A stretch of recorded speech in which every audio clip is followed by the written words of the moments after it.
तो हम लोग जो डिस्कस किए थे टॉपिक के मुताबिक, इनफर्टिलिटी की टॉपिक बहुत बड़ा एक टॉपिक है, तो मैं थोड़ा प्रैक्टिकली आना चाह रहा हूँ, ज्यादा थियोरेटिकल हम लोग नए नए लेक्चर सीरीज आ रहे हैं हरमस की, उसमें अपन मतलब उसकी तह में जाएंगे, क्या है उसकी फिलोसफी। अभी हम लोग, आप लोग सब ज्यादातर डॉक्टर्स है और कुछ स्टूडेंट्स भी है, तो बहरहाल एक सरसरी तौर पे जब हम देखते हैं इनफर्टिलिटी का ताल्लुक से, अगर किसी ने पूछा व्हाट इज इनफर्टिलिटी, तो पुरानी किताबों में डेफिनेशन लिखा था कि अगर शादी के बाद में या हस्बैंड एंड वाइफ या both male and female partner 12 महीना लिविंग टुगेदर, एक साथ रहने के बावजूद भी अगर if there is no any issues, then this case is considered to be infertile case या इनफर्टिलिटी। लेकिन आजकल थोड़ा सा उसका रेंज बढ़ा दिया, अभी कुछ लोग कहते हैं कि 18 महीना है, कुछ लोग बोलते 24 महीने, यानी कि 2 साल साथ में रहने के बाद भी अगर कंसीव नहीं हुआ, such cases is called as infertility cases. बहरहाल इनफर्टिलिटी में दो लोग का योगदान है, इन्वॉल्वमेंट है इनफर्टिलिटी में, एक मेल और एक फीमेल। फीमेल के रीजन की वजह से इनफर्टिलिटी होते हैं 40%, और मेल के होता है 40%, और 40 या 40 80 हो गया, और बचा 20, दैट इज अननोन रीजन, वो अननोन रीजन है। तो 20% अननोन रीजन के बहुत जगह पे अपने पास केसेस आते हैं, period is regular, ovulation is regular, count is okay, impotency भी नहीं, लेकिन फिर भी शादी होके 3-4 साल हो गए, अभी तक कंसीव नहीं हुआ। So that's all comes under this 20%। तो basically 40 means 40% is belong to male and 40 reason is belongs to female.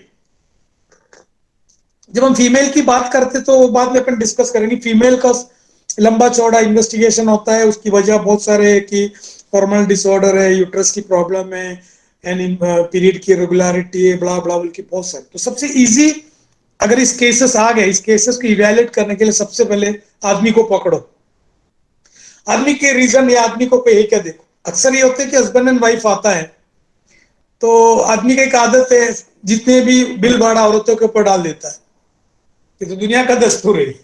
तो डॉक्टर के पास बार बार उसको भेजते रहते, तुम जाओ चेक करो कि उसका पीरियड 1-2 दिन आगे पीछे होंगे, लेकिन पूरी की पूरी बिल भाड़ा उसके ऊपर डालता है।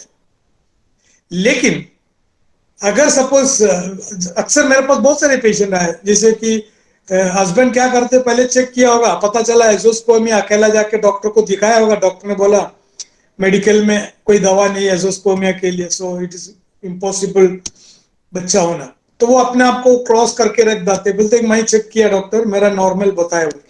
अक्सर ये कहते, तो मैं पहले कहता कि तुम्हारे रिपोर्ट मैं जहां से चेक करूंगा या कौन सी लैब में जाके चेक करा के मेरे पास आओ, तब हम औरत के तरफ मतलब मुखातिब होंगे या उसके तरफ हम लोग तवज्जो करेंगे क्या रीजन है। बेसिकली हमारे प्रॉब्लम मेल के ऊपर ध्यान दिया करो कि मेल में दो वजह से इनफर्टिलिटी हो सकता है, एक सेमिन की वजह से, सेमिन डिसऑर्डर्स, और दूसरा इंपोर्टेंसी।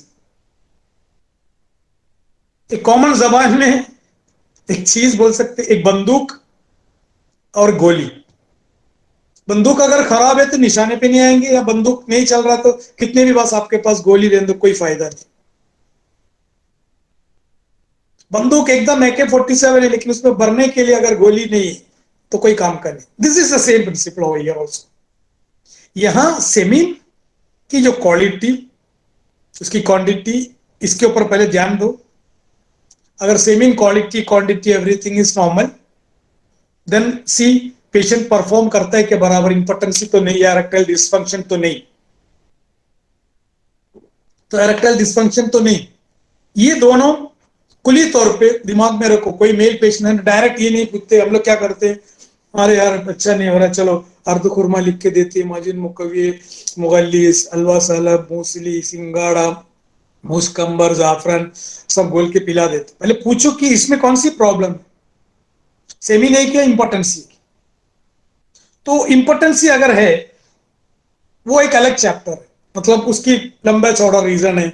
कल हम लास्ट टाइम हम लोग डिस्कस भी किए थे, साइकोलॉजिकल इश्यूज हो सकता है, या कोई दवा की साइड इफेक्ट हो सकता है, या जनरल वीकनेस हो सकता है, बहुत सारी वजह है। उसको सबब का इजाला अगर कर दिया गया तो वो इंपोर्टेंसी का इश्यूज सही हो जाता है।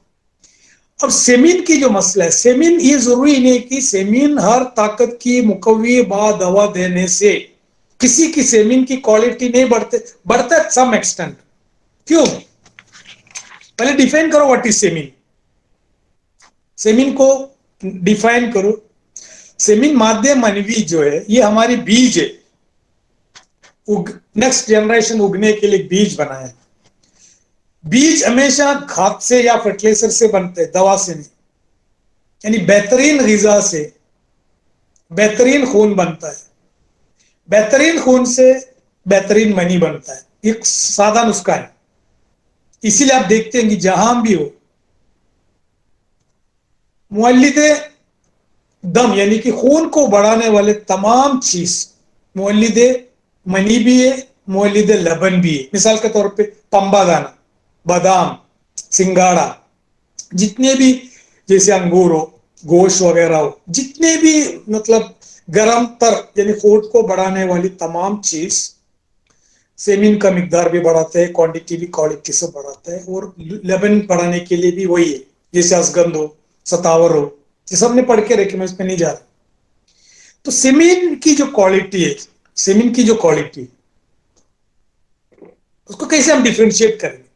बेसिकली स्पर्म जो बनता है, हमेशा याद रखने का, अगर किसी को एचपी कम हो गया, हम लोग क्या करते, डायरेक्ट आयरन टैबलेट लिख के दे, अरे भाई कहाँ है प्रॉब्लम? इनपुट खराब है क्या, या किचन में खराब है क्या, खाना नहीं बन रहा, क्या प्रॉब्लम हो सकते हैं? स्टोव की प्रॉब्लम हो सकते हैं, गैस नहीं हो सकता है, रॉ मटेरियल नहीं हो सकते, बनाने वाला नहीं हो सकता, बर्तन नहीं होगा, बहुत सारे रीजन हो सकते हैं। तो यहां भी स्पर्मेटोजेनेसिस का कुली तौर पे एक कैफियत, उसकी माहियत समझ कर, स्पर्म का प्रोडक्शन अल्लाह ताला ने पूरी की पूरी बॉडी की, जिस्म की तमाम आजा को, आदमी की और औरत की तमाम आजा अंदर लाके रखी, सिवाय टेस्टिस और पेनिस। पेनिस के अंदर को उसके लिए जरूरत ही है, बाहर रहना जरूरी है। लेकिन टेस्टिस को बाहर क्यों रखे? टेस्टिस को इसलिए बाहर रखे कि टेस्टिस बेसिकली स्पर्म का फैक्ट्री है, स्पर्म वहां बनता है। और इंसान की जो बॉडी कुली तौर पे गर्म है, औरत की जो जिस्म है मिजाज के तौर से इंसान से कंपैरेटिवली मुअन्नस है, यानी नेगेटिव है, यानी बलगमियत है। आदमी के अंदर एक हरारत है, औरत के अंदर एक बरूदतना है। अब इसीलिए अल्लाह ताला ने इस फैक्ट्री को बाहर रखे, इसलिए गर्मी के मौसम में टेस्टिस एकदम ढीला होकर चले जाते दूर, ठंडी के मौसम में बर्फीला मौसम में टेस्टिस नजदीक आ जाते। क्रिमैटिक रिफ्लेक्सेस बोल के टेस्टिस के अंदर बहुत सारे मसल है, उसको अपने ऐसा ऊपर नीचे होते रहते। ये क्यों रखे? क्योंकि अपनी जगह मकाम बदलने के लिए।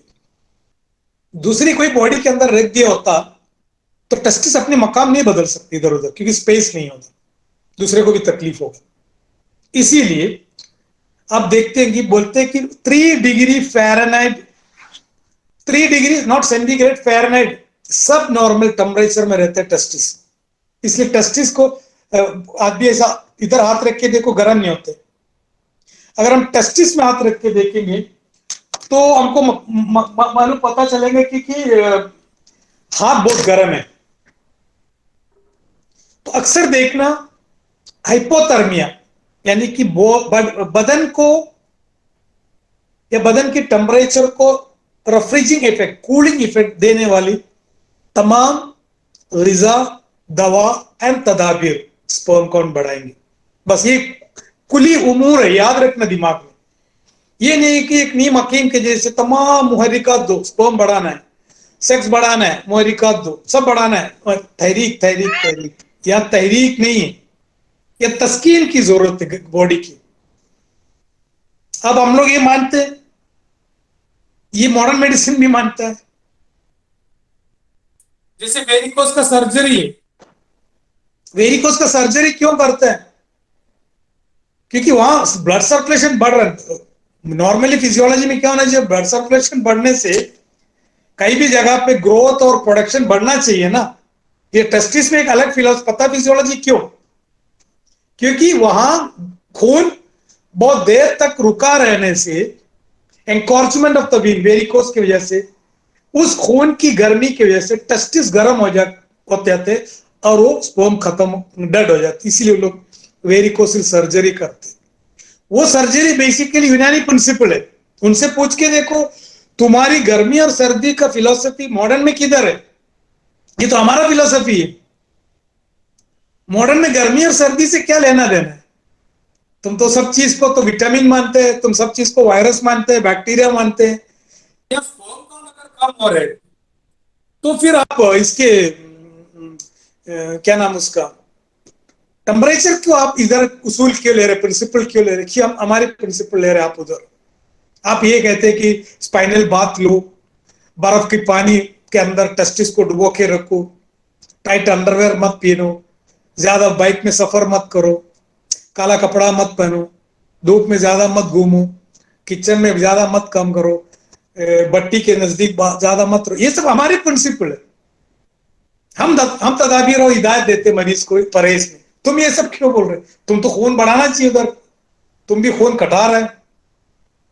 तो बहरहाल ये सब चीज बेसिकली यूनानी के हिसाब से स्पर्मेटोजेनेसिस का जो प्रोसेस के लिए पहले याद रखो, खुली उम्र, 3 डिग्री टेम्परेचर। बहुत सारे केस को मैंने दुनिया भर के इलाज करके मैंने सिर्फ देखा पसल्स आ रहा है, स्पर्म डेड हो रहा है, स्पर्म प्रोडक्शन नहीं हो रहा है। मैंने सिर्फ मशरूब आमला माजुन देवी दिल, या मैं देता हूं कि शरबत दीनार या कोई भी एक ठंडा जवारी शाही वगैरह। पेशेंट बोलते डॉक्टर साहब एकदम स्पर्म काउंट मेरा एकदम हाई हो गया, 100 के ऊपर चले गए। वो हकीम साहब ने दिए थे माजुन मुखलिस जहर वाला, माजुन मुमसिक, चमटी, अरबे मुमसिक, तिलाई, जितने मुकवी वर्ड देखे थे सब उठा के दे दिए थे। तो याद रखो गर्मी का। बट एक चीज ये भी है ना, हर जगह पे कानून लागू नहीं। कुछ लोग एकदम बलगमी मामू टाइप के लोग रहते हैं, एकदम बलगमी, एकदम ढीला ढाला, तो कभी कभी उनको हमको तहरीक की जरूरत पड़ती है। वहां अभी हम लोग क्या करेंगे, माजुन फलासफा है, अब्बे अंबर मोमियाई है, ये सब दवा हम दे सकते, क्योंकि उसमें तहरीक की जरूरत पड़ती है कि मरीज के अंदर हर चीज आइपो में, हार्मोन भी आइपो होगा, उसका sexual activity, secondary sexual character सब कम हो गई, इस वजह से उसको हर चीज आइपो में। तो कभी कभी अपने को माजुन फलासफा, अब्बे अजरा की तहरीक देना पड़ता है। नहीं कि हर जगह पे 100% ये हर जगह पे जाउजेन है, एक दो पहलू है। तो spermatogenesis is the process, 90 days का एक प्रोसेस है। Primary, secondary, tertiary spermatocytes uniferous tubules के अंदर पहले प्राइमरी, फिर सेकेंडरी, फिर टर्शियरी, 3 स्टेजेस होके एक मैच्योर्ड स्पर्म जिसका एक मुंडी रहता है, एक गर्दन होता है और एक टेल होता है, ये बाहर आता है। कितने आते हैं पर एमएल? तकरीबन 40 to 60 million sperm. 1 million is equal to 10 lakhs। यानी कि एक टाइम पे सेमिन आता है 5 ml, 5 into 60 300 मिलियन, तकरीबन 30 करोड़ स्पर्म निकलता है एक टाइम पे। अगर पूरी हिंदुस्तान की आबादी बनाना है तो ये 5 बार की जो सेमिन को कलेक्ट करो और उसको कंसीव कराओ तो 150 करोड़ स्पर्म काफी है। एक आदमी की 5 टाइम की इजैकुलेशन की स्पर्म काफी है पूरी हिंदुस्तान बनाने के लिए। देखो अल्लाह ताला की कुदरत देखो, ये इतनी सारी बनाने की क्या जरूरत है? एक स्पर्म काफी था ना। औरतों में ओवुलेशन, एक ओवम की जरूरत है, एक ही ओवुलेशन होता है। वैसे हमारे भी क्यों नहीं हुआ? क्योंकि अनफेवरेबल कंडीशन में मरने की तादाद ज्यादा अगर है तो उसको ज्यादा पैदा करते हैं। कभी कभी देखो कोई दरख्त के नीचे बहुत सारे सीड गिरते हैं और बहुत सारे उगता है, इतनी सारे उगता है, 1 या 2 तो उसमें दरख्त बनता। मछली के बच्चे देखना कितने अंडे देते, वो छोटे दूसरा बड़ा मछली खा डालते, या सांप या कोई भी बिच्छू बिल्लू कुछ भी खा लेते इसको। सब तमाम अनफेवरेबल कंडीशन में पैदा बढ़ता है 1 या 2 मछली। वैसे स्पर्म का भी फिलोसफी। तो ये 90 डेज के अंदर रिपोर्ट आते ही पहले देखो स्पर्म काउंट कितना है। एवरेज 5 ml होना चाहिए, 3 ml भी चलेगा। दूसरा उसकी लिक्विफिकेशन टाइम, एक टाइम होता है less than half an hour के अंदर लिक्विफाई होना चाहिए स्पर्म। कुछ लोग को स्पर्म जल्दी लिक्विफाई नहीं होता जिल्जत की वजह से, उसमें भी इनफर्टिलिटी होती है, उसकी ट्रीटमेंट अलग है। फिर हम देखेंगे स्पर्म की क्वालिटी में काउंट किया, काउंट 30-40 मिलियन, ओके एवरेज। और मॉडर्न मेडिसिन बोलते हैं 20 मिलियन काफी है और 60% अबव मोर्टलिटी काफी है। फिर हम देखें कि काउंट ओके, फिर देखें मोर्टलिटी, यार मोर्टलिटी बहुत कम है, एक्टिव मोर्टलिटी कम है, फिर थोड़ा स्लेगिश है, फिर थोड़ा इमोटाइल है, चल रहा नहीं लेकिन जिंदा है, फिर एकदम मरा हुआ डेड। ये पूरा देख के हमने, फिर नीचे देख के डब्ल्यूबीसी और पसल्स दिख रहे। तो रिपोर्ट देखते ही एक हकीम को समझना चाहिए कि इसकी बॉडी बहुत गर्म लगता है, कोई काम ऐसा कर रहा है जो गर्म जगह पे, किचन में या कोई भी शावरमा की दुकान में या कहीं भी करके काम कर रहा है, इसलिए उसको स्पर्म बन रहा है लेकिन डेड हो रहा है। सिर्फ वो पसल्स देख के अंदाजा लगा सकते हैं इसको मुबरिदात की जरूरत है या मुसक्किनात की जरूरत है। खाली छोटी मोटी चीज से ये प्रॉब्लम सही हो जाती है। ओके, सो इसमें मेन याद रखने का, स्पर्म काउंट को बढ़ाने के लिए बेसिकली बारित रत्तबन, बारित याबिस, हर तमाम मतलब मिजाज की दवा चलता है इसमें, लेकिन सबसे बेहतरीन मिजाज के इतिबार से सफरावी मरीज अगर सफरावी है और दम भी है, गर्म मिजाज की, तो ज्यादातर उनको बारी दवा काम करते। सर्द सर्द भी चलेगा, सर्द खुश भी चलेगा, सर्द तर भी चलेगा, गर्म नहीं। गर्म से उसको प्रॉब्लम होती। और मिजाज बलगमी है एकदम, ऐसा लग रहा है कि वायरल ये डब्ल्यूबीसी पसल्स वगैरह नहीं, वहां तुमको तहरीक की जरूरत पड़ती है। अब हमेशा याद रखने का, कोई भी चीज जब ट्रीटमेंट हम लोग करते, आप लोग करते, छोटी छोटी चीज के ऊपर जाके दिमाग को खराब मत करो, हर चीज को खुली नजरिए से देखो। वो पैसा नहीं क्या आउट ऑफ द बॉक्स या आउट ऑफ द चेम्बर, जैसे आइंस्टीन देखते, हम लोग जमीन पे देखते, आइंस्टीन जमीन से बाहर जाके जमीन को देखे, वैसे मरीज को भी देखा करो। स्पर्मेटोजेनेसिस नहीं हो रहा, काउंट कम हो रहा, मोटिलिटी कम हो रहा, चलो उसको मैंने 1-2 महीना ठंडा दवा दो। अब तूने 15 दिन का दवा दे दिया, दवा लिख के गया तो पता चला डॉक्टर जल्दी आ रहा है, सब फर्क नहीं। मरीज को पहले काउंसलिंग करो। मैं 1 घंटा काउंसलिंग करता हूँ। व्हाट इज स्पर्म, कहाँ बनता है, क्यों बनता है, क्या जरूरत है, मरीज को समझाओ कि उसकी एक्सिस्टेंस का सवाल है, उसकी वजूद का सवाल है, उसको समझाओ दवा देने से पहले। ये मर जाते हैं जल्दी गर्मी से। मैं कुछ भी कितने भी अच्छा दवा दो, तुम उल्टा सीधा चलेंगे तो तुम्हारा भी और मेरा भी सब नुकसान हो जाएंगे। तो उसको पहले उसको एक लेक्चर दो, 1 आधा घंटा, भले तो 1,000 रुपये उसको फीस लो, लेकिन 1 घंटा लेक्चर लो। किस चीज से स्पर्म बढ़ता है, किस चीज से स्पर्म घटता है, उसकी वजह क्या है। रात भर जागने की अगर आदत है तो उसको कम, जितने भी गर्मी के इश्यूज है उसको पहले कम करो मरीज को। बहुत सारे पेशेंट ने कभी कभी इलाका चेंज कर दिया तो भी ऊटी चले गया, बैंगलोर चले गया या पुणे चले गया, कोई स्टेशन में स्पर्म काउंट अपना बढ़ जाता है। यूरोप चले गया तो भी स्पर्म काउंट बहुत लोग को बढ़ता है। बहरहाल स्पर्म की जो पार्ट है स्पर्मेटोजेनेसिस का, ये 90 डेज का ट्रीटमेंट देने के बाद में चेक करवा। कुछ लोग को अगर समझे थोड़ा सा प्रॉब्लम है तो एक 45 डेज के बाद में चेक करो। और कुछ लोग पूछते हैं बीएमएस डॉक्टर साहब इनफर्टिलिटी की दवा, तो मैं ये सब दवा बताते, तो फिर बोलते डॉक्टर साहब कब तक चलाना है। तो वो सवाल में मुझे एक अजीब से मतलब एक मजाक लगता है। या तो जब तक सही होगा, तो किसी ने अब जवाब दिया कोई ग्रुप में, जब तक वो सही नहीं होगा तब तक उसको खिलाते रहो, ऐसा नहीं। मरीज को पहले समझाओ कि ये 90 डेज लगता है स्पर्म बनने में, तो मरीज को नहीं समझ में आता तो मरीज को समझा दो। जैसे आम की दरख्त में आम बने, डेली आम गिर रहा है, एक बच्चे स्कूल के बच्चे की नीचे जमीन पे आके उठा के आम खा रहे, एक शरारती लड़का आके पूरी की पूरी आम पे जाके पूरी की हिला हिला के कच्चा पक्का सब गिरा डाला। फिर कभी 15-20 दिन के बाद में आम पक के नीचे गिरेंगे। ये स्पर्म के भी मामला है। अगर आप कंटिन्यूस इंटरकोर्स करेंगे तो आज सपोज 90 मिलियन है, कल वो 60 रहेंगे, परसों 30 रहेंगे, उसके बाद में 15 रहेंगे, उसके अंदर 0 पे आएंगे। हम लोग जो चेकअप के लिए क्यों भेजते, 3 दिन एब्सिस्टेंस, यानी कि 3 दिन इंटरकोर्स या 4 दिन मिनिमम एब्सिस्टेंस होना चाहिए। बिगर इंटरकोर्स किए चेक करना चाहिए, तभी तुमको प्रॉपर रिपोर्ट मिलेगी। आज आप इंटरकोर्स किया, कल जाके आपने चेक किया तो आपको प्रॉपर रिपोर्ट नहीं मिली। ये मरीज को समझाओ, मिसाल देके। देहाती या गांव के लोग हैं तो गांव की भाषा में आम हो, बकरी हो या कोई भी चीज के बारे में समझाओ। तुम उसको टेस्टोस्टेरोन, प्रोलैक्टिन और ये एंड्रोजन, ईस्ट्रोजन, वो क्या समझेगा, वो उसको गावठी जबान में समझाओ, वो कोई प्रॉब्लम नहीं रहेगी इसके अंदर। बहरहाल 90 डेज के अंदर इस स्पर्मेटोजेनेसिस में मेनली याद रखो, एक आते हैं ओलिगोस्पर्मिया, स्पर्म कम है, दूसरा नेक्रोस्पर्मिया, नेक्रोस्पर्मिया, फिर एक मतलब आड़ा टेढ़ा एस्थेनोस्पर्मिया, हाथ पैर नहीं टूटे एक सब डिफॉर्म्ड। ये सब वजह हरारत की वजह से होते हैं, स्पर्म काउंट कम होना, एस्थेनोस्पर्मिया, नेक्रोस्पर्मिया, कभी पस आना, ये सब चीज के अंदर याद रखने का कहीं ना कहीं।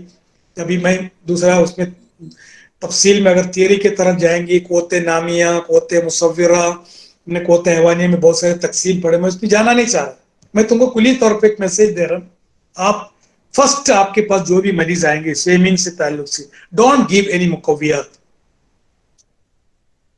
पुराने जमाने में मुकव्वियात इसलिए देते थे, वो टाइम पे हम लोग सब नंगे भूखे थे, हमको माजून, अर्दू कुरमा, ये अर्दू कुरमा, पिस्ता आम इंसान के हाथ बहुत सोच में भी नहीं थे। खजूर खाते बड़े बड़े शाही लोग, बड़े बड़े दरबारी, बड़े बड़े बादशाह लोग को, या बादाम, पिस्ता। और एक सोच के देखो, आज से 50 साल पहले हमारे घर में, या 100 साल पहले या 50 साल पहले सोच के देखो, हमारे घर में खजूर होता था कि खाली हमारे खजूर आता था रमजान में। बादाम तो देखते, अभी हर गली में, हर पान पट्टी में आपको खजूर, बादाम, पिस्ता, हर चीज अवेलेबल है, यानी कि न्यूट्रिशनल डेफिशिएंसी होने का चांसेस नहीं। वो न्यूट्रिशनल डेफिशिएंसी की वजह से उस दौर में इस चीज के बना के, माजून बना के देते थे, क्योंकि लोग हमेशा रोटी चावल में गुजारा करते, तो इनको कोई चीज की जरूरत थी। इसलिए हकीम लोग ने क्या किया, तमाम एक बेहतरीन एक गिजा के तौर पे एक माजून को पेश किया दुनिया के सामने। अब हमको ये सोचना है कि आज भी इस चीज की जरूरत है क्या, और आप पूरा हर चीज बेहतरीन चीज खा रहे फिर भी हम माजून लिख के दे रहे, नो। पेशेंट को अगर देखो कोई किस्म की डिफिशियंसी या कोई किस्म की अगर जरूरत अगर महसूस हो रहे, then only you have to add the such nutritional supplement, otherwise always think about मुबरिदात, मुसक्किनात। कुछ जगह पे आपको तहरीक देना पड़ेगा। अब उसके लिए सबसे बेहतरीन कॉम्बिनेशन क्या है, एक तो हमारे अरमस का, मैं अरमस का मार्केटिंग नहीं कर रहा हूँ, अरमस का एक आता है फॉर्मूला 5, उसमें हमने क्या किया, उसमें एक न्यूट्रिशनल सप्लीमेंट भी है, एक लबू बारिद के तौर पे, एक लबू खास है वो मुबर्रिद है, और एक मजून खास है, वो थोड़ा सा आदमी के अंदर एक हल्का सा फर्स्ट डिग्री तहरीर, लेकिन ज्यादातर वो एक बैलेंस्ड फॉर्मूला बनाया, दोनों मिजाज उसको इस्तेमाल कर सकते हैं। जबकि वो कोते बाग के लिए या सेक्स को बढ़ाने के लिए या आपकी शहवत बढ़ाने की दवा नहीं है, वो बेसिकली है, बढ़ेगा, लेकिन उसकी मेन ये स्पर्म काउंट को बढ़ाने के हिसाब से बनाएगा। एक बेहतरीन कॉम्बिनेशन याद रखो, स्पर्म काउंट आपको फर्स्ट ट्रायल में लिख के देना अगर है, शरबत दीनार या मशरूब आमला दो 2 टीस्पून बीडी, मॉर्निंग में जवारी शाही या लबू बारिद, कोई भी एक है, लबू बारिद या जवारी शाही या माजुन देबी दिलवत। रात में आपको मांगता है तो एक अर्दु खुरमा लिख के दो, क्योंकि रात है, अर्दु खुरमा लिख के दो या लबूब कबीर दो। ये कॉम्बिनेशन हो गया, गिजा हो गया, एक दवा भी हो गया। उसके साथ में अगर पेशेंट को एसोसिएटेड अगर सिम्टम है, रात में बुखार है या बॉडी बहुत गर्म रहते है या दूसरा कोई तदाबीर है, तो समझो एक आध सुकून दे दो, एक आध अभ्यसगन दे दो, ऐसी चीज दो जो बॉडी को सुकून मिले, हरारत कम हो जाए, या जवारी सफू किसमिसी दो या जवारी शरमस दो। और उसके साथ में अगर पेट का कोई शिकायत है तो पेट का गर्मी वो भी सही करके दो। फंडामेंटल पॉइंट ये रखो, उसके साथ में मरीज को पूछो तुम्हारी जीएटी कैसे, नींद कैसे, पर्सनल हैबिट पूछो, कितने घंटे सोते हैं, पेशाब की रंग क्या है, क्योंकि पेशाब के रंग से नींद की, कुछ लोग बोलते हैं डॉक्टर हमको कैसे मालूम पड़ेगा मिजाज। अब पेशेंट थोड़ी आके बोलेंगे मेरा मिजाज है, वो तुम्हारी कॉमन सेंस है, लॉजिक है, डॉक्टर साहब नींद कम आ रहे, भूख ज्यादा लग रहा है, पसीने की बदबू आता है और गला सूखता है, तो सब अंदाजा लगता है गर्म खुश्क मिजाज के लोग हैं।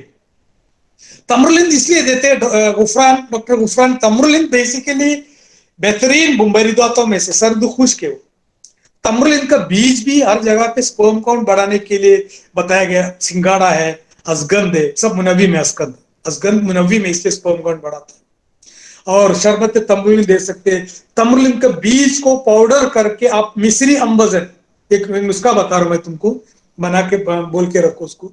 आप एक काम करो, इमली का बीज लेके आओ, मिलता है वो दुकान में, सेदला की दुकान में, अत्तार की दुकान में, उसको रात में पानी में डालकर रखो, एक तरीका, उसको छिलका निकालो सुबह। दूसरा, उसको हल्का सा भून लो, भूनने के बाद उसको छिलका निकालो, उसको पाउडर पर बहुत लजीज बहुत टेस्टी पाउडर रहते हैं स्टार्च और टैनिन और वो सब वगैरह। 100 ग्राम तुमको पाउडर मिला तो उसमें 100 ग्राम मिश्री डाल दो, उसको मिक्सी में डाल के पाउडर करके रखो। बेहतरीन मुकव्वे बा एज वेल एज ये स्पर्म काउंट बढ़ाने के लिए बेहतरीन नुस्खा है। इससे सूरत इंजाल में भी कम होता है, इसमें एतलाम कम हो जाते हैं, इसमें स्पर्म काउंट कम हो जाते हैं, सॉरी बढ़ जाते हैं, मोटिलिटी बढ़ जाते हैं, क्योंकि ये सबसे बेस्ट उम्दा है। सेम जगह आपको ये भी कर सकते हैं। तुख्मे उटंगन, डॉक्टर साहब बहुत सारे तुख्मे उटंगन, बहुत सारे मुगल्लिस चीज सब हम उठा के लिख सकते हैं। हेलून है, उटंगन है, बीजबंद है। मैं वो मुफरात की तरफ नहीं जा रहा, आप इतना याद रखो, आपके पास जो भी मिले आप उठा के दे दो, कोई मसला नहीं। मुफरत के तौर पर इलाज किया करो। अभी अरमस का एक स्पर्म अप बोल के पाउडर आता है, स्पर्म अप, उस पर स्पर्म काउंट बढ़ाने के लिए वो अपना आता है ना कि बरगद का बरगद बरगद की जो रेशा आते हैं वो रेशे का है उसके मेन कंटेंट स्पर्म अप का। और इसका जो कंटेंट इसमें किताबों में लिखा है, जो इमली बीज का पाउडर को आपको कैप्सूल में भर के दे सकते हैं। कैप्सूल 500 ग्राम का कैप्सूल, दो दो कैप्सूल, यानी 1 ग्राम सुबह 1 ग्राम शाम में, या फिर उनको बोले एक चम्मच, एक क्वार्टर चम्मच दूध में हल करके पियो। दूध में इसलिए कि कुछ लोग को ये कॉन्स्टिपेशन क्रिएट करते हैं इमली का बीज, तो हमेशा हल्का गर्म दूध में, जैसे हम लोग ऑर्लिक्स वगैरह इस्तेमाल करते हैं, तो उससे क्या हो सकते हैं, या सर्द खुश्क है मिले फर्स्ट डिग्री तकरीबन सर्द खुश्क की मिजाज की जबान पे कोई भी चीज को अगर आपको कयास करना है सर्द खुश्क के लिए, मुंह में डाल के चबा के देखो। अगर आपको अगर कसैलापन के साथ में एक समझो एक स्क्लेरोसिस यानी कि फाइब्रोज जैसे एक एस्ट्रिंजेंट इफेक्ट आ रहा है, जैसे अपन पेरू के पत्ते बचपन में हम लोग खाते थे, पेरू के पत्ते खा लिए तो ऐसा लग रहा है मतलब चीख कैसा पकड़ रहा है, जैसे सुपारी खा लिया, सुपारी सर्द खुश्क है। तो दुनिया की कोई भी चीज को आप सर्द खुश मालूम कर रहे हो तो मुंह में डाल के चबा के देखो, थोड़ी देर के लिए आबिस काबिस एक मुजफ्फिफ इफेक्ट होते हैं अपनी म्यूकस मेम्ब्रेन में, इंटरनल बकल म्यूकोसा में। और buccal mucosa one of the best area है आपको कोई चीज की कयास करने के लिए। तो आपको ऐसा लग रहा है पकड़ हो रहा है, ये इमसाक क्रिएट कर सकते हैं, मुमसिक हो सकते हैं, ये बहुत सारे जगह पे उसको इस्तेमाल कर सकते हैं। तो अभी आपको ऐसा लगेंगे डॉक्टर साहब इतनी सादा सादा नहीं, सादा नुस्खा नहीं है, ये मुजर्रबुल मुजर्रब नुस्खा है और बेहतरीन नुस्खा है। हम लोग जब तक वो बड़े बड़े कंपनी की दवा नहीं लिखते अपने को सेटिस्फाइड नहीं होते। तो याद रखो ये मल्टीपर्पज में आप इस्तेमाल कर सकते हैं।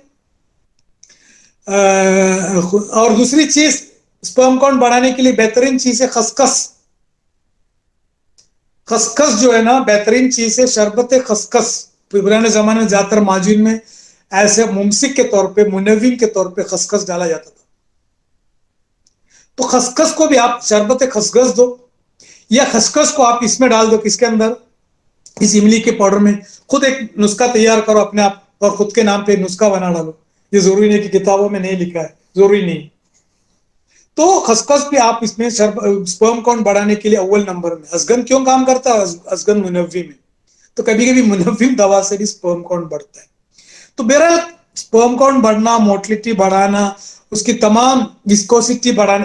देखो स्पर्म की जो विस्कोसिटी है ये एक बहुत बड़ा एक समझे एक मिथ है, वो एक गुमानी क्या बोलते हैं, गलत फहमी है, यानी कि गिल्जत स्पर्म, नो डाउट गिल्जत स्पर्म बेसिकली आपके पास अगर जैसे सफरा के लोग के अंदर स्पर्म हमेशा रकीक रहते हैं, बलगमी के अंदर स्पर्म का वॉल्यूम ज्यादा रहते हैं, बलगमी का भी स्पर्म का वॉल्यूम ज्यादा रहते हैं।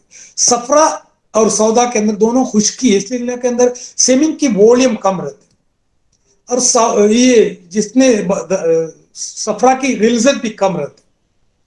तो स्पर्म गलीज होना यानी कि थिक होना, विस्कोसिटी बढ़ना, क्योंकि हम लोग का जो पुराने जमाने में हमारे जो टर्मिनोलॉजी थी, नीम हकीम लोग जो पढ़ के रखे, ये मुगल्लिज है, ये मुगल्लिज है, ये मुगल्लिज है, तो मुगल्लिज सुनते खुश हो जाते। अरे भाई मुगल्लिज जरूरी नहीं, क्योंकि मुगल्लिज होने से क्या फायदा है, मुगल्लिज होने से स्पर्म बाहर निकलने में टाइम लगता है, इसलिए उसको इमसाक के तौर पर इस्तेमाल करता था, यानी रोक के रखना को होता है मसक्का। इमसाक को बढ़ा दिया, ये मसक्का इमसाक को रोका बढ़ाया। इसीलिए जो बॉडी के अंदर ज्यादातर रुतूबत रहते वो इंजाल ज्यादा होते हैं और इनके अंदर ज्यादा सूरत सूरत मतलब फास्टनेस आ जाती। बहरहाल ये एक बेहतरीन नुस्खा है, इसके साथ में आप स्पर्म काउंट बढ़ाने की और साथ में याद रखने का, नीचे आए हैं स्पर्म काउंट देख के वॉल्यूम विस्कोसिटी बहुत कम है, तो ज्यादातर गर्म तर दवा दो विस्कोसिटी बढ़ाने के लिए, मुअल्लिदे लबन या मुअल्लिदे खून, तमाम कोई भी चीज आप अंगूर दो, ये दो, मुनक्का दो, वो सब बादाम दो, ये सब बादाम इसको बढ़ाता है बेसिकली। नीचे आए स्पर्म का रिपोर्ट देके, वॉल्यूम देके, काउंट देके, मोटिलिटी को हमने देखे, लास्ट में रिपोर्ट में हमने तो स्पर्म काउंट में हमेशा पसल्स 3 to 1 to 2 सब कभी कभी नॉर्मल रहते हैं बुखार की हालत में, कुछ लोग को 10 to 20 पसल्स देखते हैं। तो फट करके क्या करो, समझ में आया हमको, बॉडी में या तो इसको हमेशा रात में बुखार रहता है, या इसको प्रोस्टेट में कोई एनलार्जमेंट है, या कोई इन्फेक्शन है, या बॉडी में कोई इन्फेक्शन है, तो उसको ये सब बोलने की जरूरत नहीं, तुमको इन्फेक्शन सुनते फिर वो दूसरे डॉक्टर के पास चले जाएगी। तुम उसको अगर इन्फेक्शन है तो सबसे बेस्ट है कुर्से सुजाक। अब तुम बोलेंगे डॉक्टर साहब कुर्से सुजाक, सुजाक तो सिफिलिस के लिए, सिफिलिस के लिए उस दौर में यूटीआई के लिए इस्तेमाल करते थे कुर्से सुजाक, जिसके अंदर मुर्दार संघ और काइफल वगैरह है। तो मुर्दार ये अगर आपने दे दिया कुर्से सुजाक के साथ दबीदुल वर्क एंड शरबत दीना, साथ में आपको स्पर्म काउंट बढ़ाने की कोई भी चीज हो, लेकिन याद रखो इसके अंदर आपको क्या चीज को कम करना है, इन्फेक्शन को कम करना है, यानी कि पसल्स को कम करना। कभी पसल्स लिख के नहीं आते, डब्ल्यूबीसी लिख के आते। उष्पा वेरी गुड, उष्पा ऑल्सो, माजून उष्पा दे सकते, इज वंडरफुल। माजून उष्पा भी स्पर्म काउंट बढ़ाने में मैं अक्सर इस्तेमाल करता हूँ। पब्लिक बोलती आती है मुसफ़ी खून है, हकीम साहब आप इधर क्यों दे रहे हो इनफर्टिलिटी में। माजून उष्पा, कभी कभी माजून संदल, शरबत संदल, या फिर संदल का अगर रोगन भी मिला दूध में मिल करके पिया तो बॉडी ठंडा हो जाती। बहरहाल इतना याद रखो, स्पर्मेटोजेनेसिस के लिए कुली उमूर है मुबरिदात एंड मुकवियात, एक्सट्रीम नहीं जाने का। और मर्ज का मिजाज मैंने बताया बेसिकली, और मरीज का भी ध्यान रखो। सबसे इंपॉर्टेंट चीज पेशा, ऑक्यूपेशन। 24 घंटा धूप में घूम रहे हैं, गाड़ी टू व्हीलर में, tight underwear jeans, black shirt jeans, 4 4 घंटा बाइक में, बाइक गर्मी धूप में रखता है, और 2 महीने से तुम्हारा दवा खा रहे, यानी कि वो जाके डेली नदी में कूद रहा है तो डेली उसको पोंछ के दे रहे, और वो आके बोल रहे डॉक्टर साहब मैं बार बार गिल्ला क्यों हो रहा है, तो बार बार कूद रहे।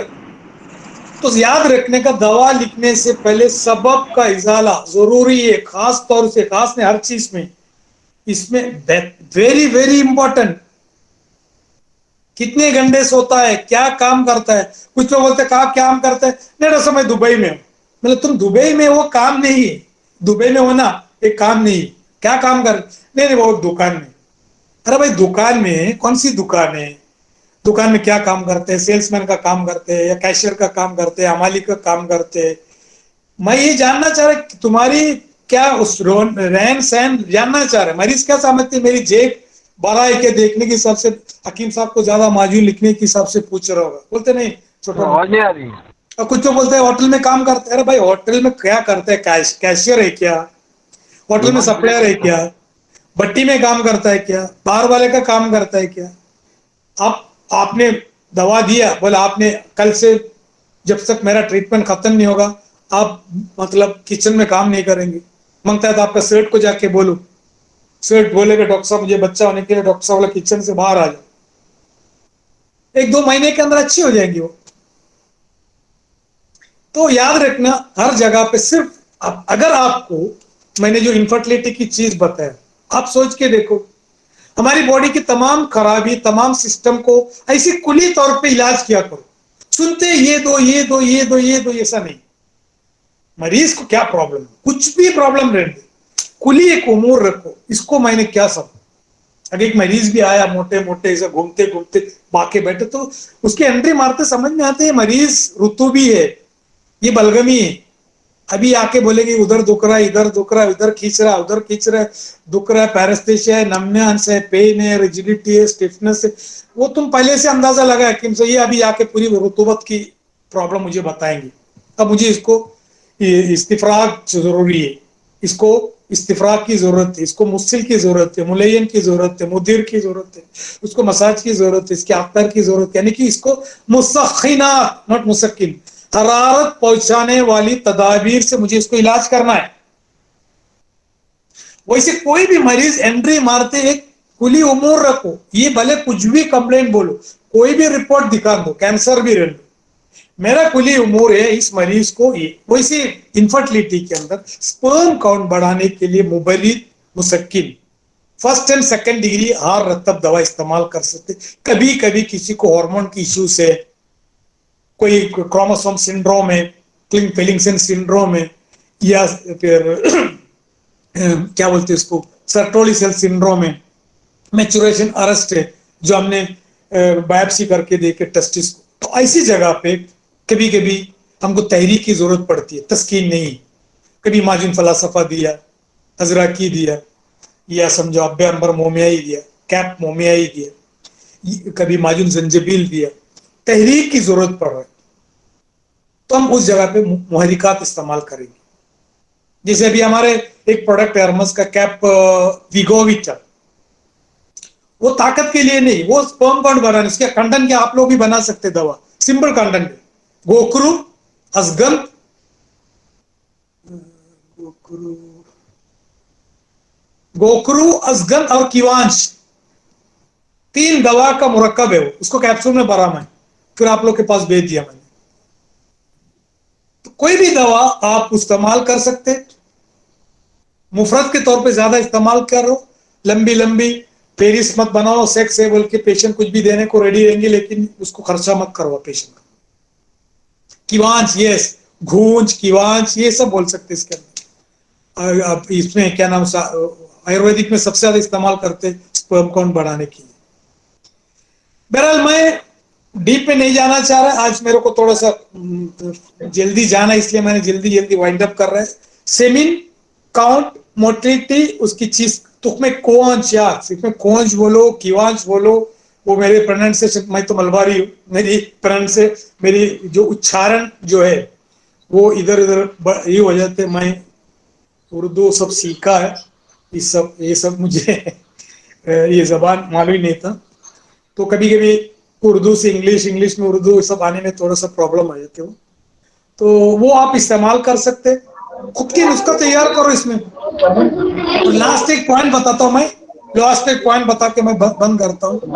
आज से अर्मस्फोर्ट ताकत के लिए, मोमियाई भी ताकत के लिए। तो माइक बंद कर रहा हूं, किसी का माइक चालू है।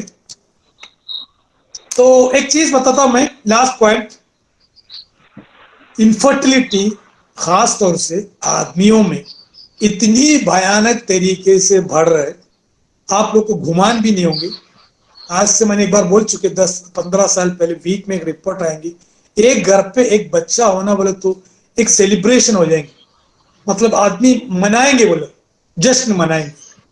उतनी भयानक तरीके से आदमी के अंदर स्पर्म काउंट कम होते जा रहा है, स्पर्म काउंट कम होते जा रहा है।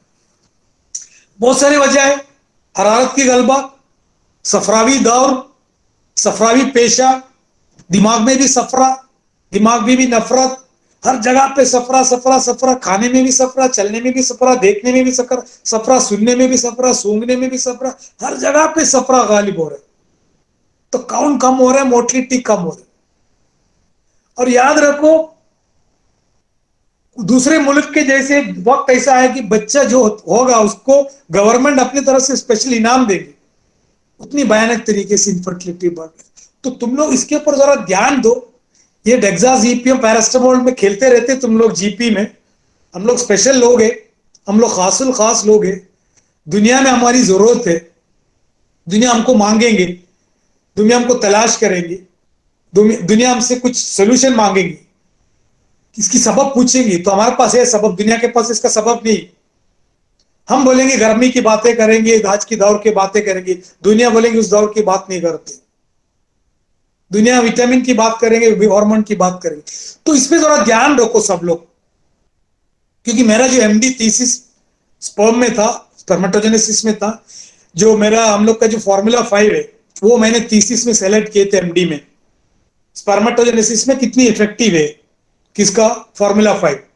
तो फार्मूला 5 क्लिनिकली प्रूव्ड मेडिसिन है, एक ही हम लोग कर्मस का जो इतना एक रिसर्च किया, बहुत सारा प्रोडक्ट भी है, मैं मार्केटिंग नहीं कर रहा हूँ, अगेन मैं बोल रहा हूँ। सो ये चीज को ध्यान रखो, तुम लोग एक शांत मन से, सुकून से इस चीज को सोचो कि इनफर्टिलिटी का एक इनफर्टिलिटी स्पेशलिस्ट आपको बनना है। सादा सादा सादगी से सोचो, पूरी बड़े बड़े नुस्खे के पीछे मत भागो। मरीज का प्रॉब्लम देखो, तस्कीन, तहरीक, तहलील या तबरीद क्या चाहिए, इससे पूछो। Azoospermia, yes doctor Kashif, azoospermia के जिक्र मैंने इसलिए नहीं किया कि लंबा चौड़ा टॉपिक है। ओलिगोस्पर्मिया, नेक्रोस्पर्मिया, एस्थेनोस्पर्मिया, सबसे खतरनाक चीज है एजोस्पर्मिया, यानी स्पर्म बिल्कुल नहीं, यानी कि खाना नहीं बन रहे, may be lot of reason, raw material नहीं होगा किचन में, स्टोव में गैस नहीं होगा, बनाने वाला नहीं होगा, बर्तन नहीं होगा, बहुत सारे रीजन होगा। तो मॉडर्न में अब तक दो चीज फाइंड आउट किया, सर्टोली सेल सिंड्रोम या मैच्योरेशन अरेस्ट, स्पर्म मैच्योर्ड नहीं हो रहा। सर्टोली सेल सिंड्रोम मतलब वो एकदम एक तरफ ऐसा रिजिड हो गया, अंदर के अंदर बंद हो गया, उसका आपस ग्रोथ नहीं हो रहा। कुछ लोगों को पैदाइशी स्मॉल एट्रोपी, स्मॉल टेस्टिस रहते, कुछ लोगों को क्रिप्टोर्काइटिज्म रहते, मैदे के अंदर यानी कि आमाशय स्टोमक के अंदर टेस्टिस रहते, उतरता ही नहीं, क्योंकि पैदा होने से पहले उधर ही रहता था, पैदा होने के अंदर टेस्टिस में उतरता है, तो क्रिप्टोर्काइटिज्म बोलते। कुछ लोग सर्जरी करके उसके नीचे उतारता है। तो एजोस्पर्मिया में बेसिकली याद रखने का, मुबरिदात मुसक्किनात काम नहीं करता है, उसमें एनाटॉमिकल चेंजेस हो सकते हैं डॉक्टर टीएनटी।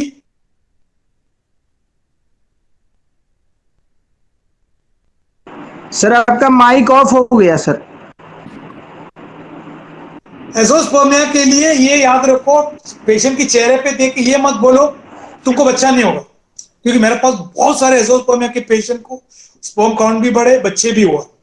मरीज को बोलो ये थोड़ा सा दिक्कत है, कभी शायद टाइम लगेंगे, कुछ लोग अच्छा भी होगा, ये हिसाब से बोलो। एलोपैथी डॉक्टर क्या करते हैं, मॉडर्न डॉक्टर दुनिया भर की चेकअप करा करा करा के, वेरिको सर्जरी तक करा के 1 लाख 2 लाख खरीदने के बाद में बोलते कि अभी तुम्हारा मेडिकल में कोई दवा नहीं, जाओ बोलते। तो इसे याद रखना, इसको भी आप पेशेंट का मिजाज अच्छे से पढ़ो, पेशा अच्छे से पढ़ो। कभी मिजाज में आपने अगर तब्दीली लाया मरीज के अंदर, मरीज के अगर मिजाज में अगर खुली तौर पर अगर तब्दीली लाया, तो स्पर्म काउंट बढ़ने का चांसेस है। अगर उसकी कोई न्यूट्रिशन डेफिशिएंसी, अगर ब्लॉकेज है या ब्लॉकेज है, तो हो सकते हैं। वेरिकोज को विदाउट सर्जरी ट्रीट कर सकते हैं, वेरिकोज में सर्जरी की जरूरत ही नहीं। First degree, second degree varicose में कभी सर्जरी करना ही नहीं। थर्ड डिग्री वेरिकोज, जिसके अंदर टेस्टिस इतना फुला हुआ है, उसमें दबाने से दबता नहीं, उसी को वेरिकोज से फायदा है। फर्स्ट और सेकंड डिग्री जरूरत नहीं। फर्स्ट एंड सेकंड डिग्री में स्पाइनल बाथ दो, मरीज को बोलो डेली अगर बाथटब में लेटो, अंडरवेयर मत पहनो, डेली 1 2 3 वक्त जो बर्फ को पानी से उसके अंदर आधा घंटा टेस्टिस को डुबा के रखो, या स्पाइनल जो बात का जो दिए आते हैं बर्तन, उसमें सुबह शाम लेटा करो। मुबरिदात का ये लैब वगैरह इस्तेमाल कर सकते हैं, वेरिकोज की सर्जरी की जरूरत नहीं पड़ती। ओके, आई होप थोड़ा सा मैंने आज जल्दी किया, उसकी वजह ये कि मुझे 2 3 कॉल बीच में आया, मुझे अभी जाना पड़ेगी क्योंकि मैं मीटिंग है, तो 30 किलोमीटर मुझे ड्राइव करके जाना है। इंशाल्लाह विल कंटिन्यू। अगर आप लोग को कोई मसला है, तो जैसे हकीम अलाउद्दीन ने बताया, आपको ग्रुप में डाल सकते हैं। तो सबको वंस अगेन मुबारक, आप लोग के वजह से मैं उस्ताद बना। वन मोर थिंग, आप लोग इंशाल्लाह फ्यूचर में एक बेहतरीन से बेहतरीन उस्ताद बनने की कोशिश करो। Thank you very much. And put feedback जरा डाल दो क्लास में जो भी है लेक्चर में, ताकि मैं मुझे समझ में आए कितने लोग थे। 141 लोग अब तक थे लेक्चर्स में, कोई गया नहीं सर। 150 स्टूडेंट थे हम लोग। Okay, thank you very much.